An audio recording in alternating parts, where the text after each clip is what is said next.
So you have a few columns, and you want to find out which ones are duplicates, not just one column. I just don't want to see, hey, Alice and Alice and Alice. I want to say Alice is 45, Eve is 45. That's not a duplicate, but Alice 45 is a duplicate.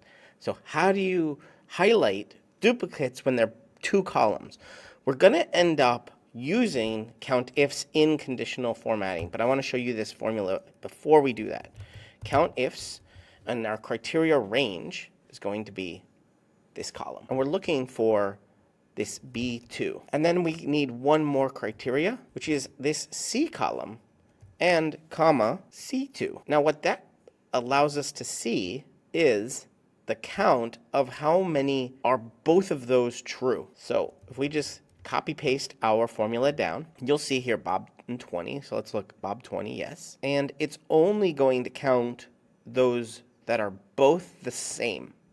So we're going to end up using this as our base of our formula, and we're going to end up in conditional formatting with either a true or false statement. And so we're going to say if it's greater than 2, because we want to highlight, greater than 1, because we want to highlight where there is an actual duplicate, meaning there's more than one. Everywhere there's one, there's at least one, because that one is true, that one exists.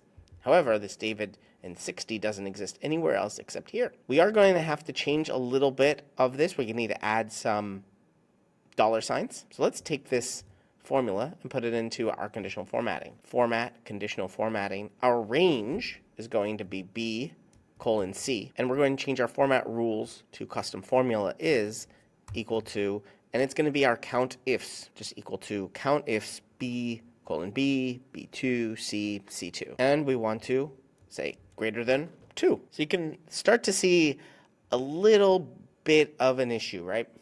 This Charlie is highlighted, customer is highlighted. That's because our range is applied to 2 columns, and conditional formatting is going to change these references in each of those columns. So what we need to do is add a $sign in front of the B's, all of them, and the C's, even C2. And because we're starting our range at B1 with this B:C, we do need to change B2 to B1 and C2 to C1. And if you notice here on the left, we are now correct. Greater than 1. Now it's correct because it's highlighting the duplicates of all of them, not just over 2. But if there's just more than 1, it's going to highlight it.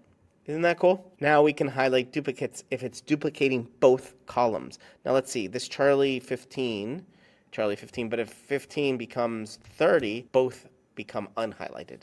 Isn't that cool? You're watching Better Sheets here on YouTube. Make sure you check out this video or this video and subscribe right now to get more tips, tricks, how-tos, get more out of your Google Sheets than you ever have before.